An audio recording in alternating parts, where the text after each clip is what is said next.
Hey guys, this is the fourth part of Provos' Thicket M+ series. The whole tunnel here is going to be part of the route, which I've linked in the comments. Here we'll pull the Dreadfire Imp and the Taintheart Summoner together. For these guys, you just want to kick their casts.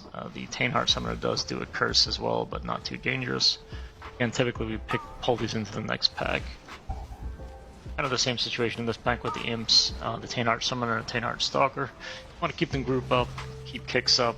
On Fortified, if too many of the spells go off, folks are just going to die. But again, pretty standard pull. Okay, that's almost done with there. Next pack is the Tormented Bloodseekers. I've seen this pulled into the next pack as well. They really only do a nasty disease, so if you can cleanse that, these guys are not too dangerous. But if you can't cleanse it, it might be a little bit of a problem on higher fortified keys. Anyway, they don't do too much else, we're just AoEing them down here.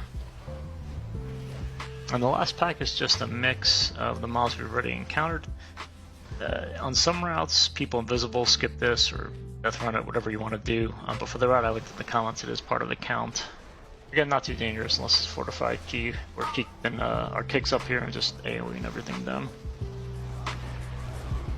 You'll see really nothing new from the previous packs. Okay, on this next boss, this is the Shade of Xavius here. He does a big AoE damage effect at 50%, so be careful with that, especially on Tyrannical. You want to use a personal, or if the healer has some kind of AoE mitigation. A couple of trickier abilities he does. He does put a debuff on somebody. You'll see in just a second. It's a circle that silences folks. So the Warlock is running in to get the silence off. As long as two people are in that circle, the person with the debuff can still cast. You'll find this to be a big problem in part 2 here, which is coming after the Nightmare phase, because you need to move around more, so two people need to kind of stay together for the silence to stay off. Growing Paranoia is a spell that just goes on one person, and again, if anybody stands on that with that person, they're both going to get feared. That just happened there.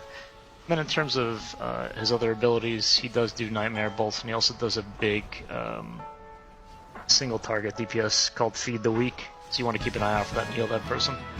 Alright guys, that completes my guide 404. Thanks everybody.